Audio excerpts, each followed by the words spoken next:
The years keep on coming. Today, I'm gonna give you 3 very easy tiny tweaks to hit your driver further to help combat father time. First tip, the way too many people are setting up to the ball, and I reckon you're the same, the hands are just way too low as we're addressing it. The toe is very high up. And you think, well, why is that a problem? Because what it does, almost on accident, it tends to lock up our bodies. And already, as we're getting a bit older, our mobility, our movement starts to get a bit more limited. I'm going to exaggerate, but the more we're lower here, we kind of get in our own way. It gets harder to turn back and through when we've got the hands a lot lower. We get in our own way, which is going to hurt speed, and it's going to feel like you have to hit the ball a lot harder or try harder to get the same result. So all we need to do is basically, I want you to feel like your hands, your arms are higher at setup. It's almost going to feel like you're producing pretty much a straight line from the arm all the way to the club.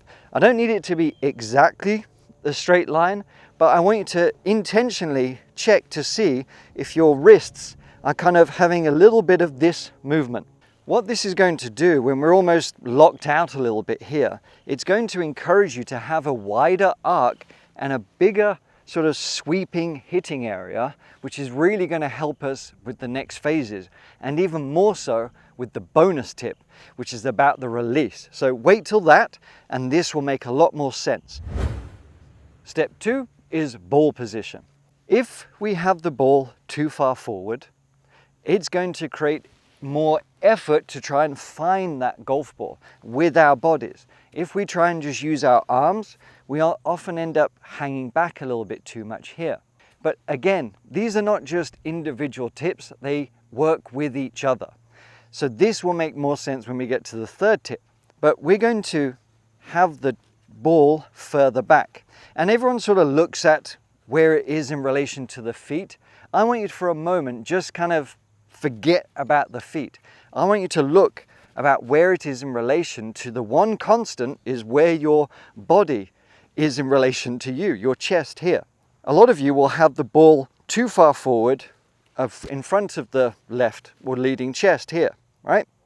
What I want you to definitely feel at the bare minimum is the left chest or the center of the chest is more over the ball. That's going to help us encourage an in-to-out path and that magical release that I'm going to show you shortly. It's going to not work without these two things. So just keep it in mind before you go off and try this. But have the ball a lot more centered and feel like your setup is braced around the center of your chest a little bit more, okay? You may have seen this before, but it doesn't work without the other components. And that's what I want to try and get across. What we're going to do here, because we ultimately want to feel like our swing path is going in to out more, right?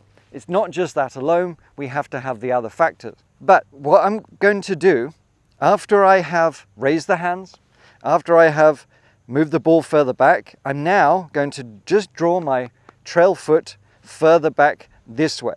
So it's almost going to feel like I am a bit more closed to the target. What that's going to do is multiple things. It's going to, yes, encourage an in-to-out path, but it's really going to help us with the final release bonus tip. But from here, we're not going to rely so much on our body trying to generate the speed. We're just going to feel like we are releasing the hands this way. All day long, I can just release the hands backwards and forwards, backwards and forwards. And something I want to reiterate, a drive is going to go much further when you hit it out the center of the club with the right angle of attack and a nice sequence, way more than speed. Efficiency is always going to beat effort when it comes to distance. So it's not about swinging faster, it's just about swinging better for you. How far should you move it back? This is where I want you to test it out. Don't go crazy. You don't want to be too much this way because you're not going to really get that delivery on the back of the ball. I would suggest something like, 3 to 4 inches. You could try going a little bit further, and that's going to help exactly what we talk about. But you still have to feel braced. There is one caveat to be wary of. What can happen when we draw that foot back is we end up sort of leaning back too much this way. So what happens is our low point is way too far here, so we end up having to still use the body because we've kind of gone with the foot. So let's say we're here, we're like, woof, our whole sort of balance has come too much onto the back foot. When we move this foot back, we still want to stay, centered over the ball. Exactly the same setup, all we're modifying is that foot, little dance, right? We're not changing too much about it. Now for the bonus tip. This is going to really make sense if you've ever played table tennis or tennis, racquetball, pickleball, whatever it might be. If you're doing a forehand, right, a forehand topspin, it's that kind of release. We're brushing the back of the ball. We're not flipping over like this, which is what happens a lot of times in golf.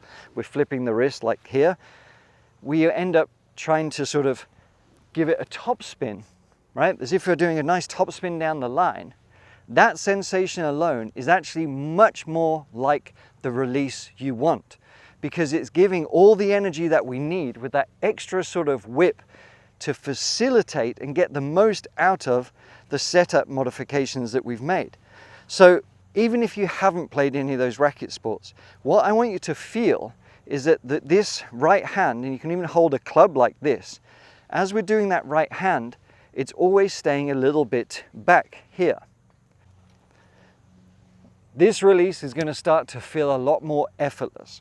So just do some rehearsals where we're almost keeping the body passive and releasing under the arm this way. You can sort of hold the club up like so and release underneath and get through there. It's that feeling.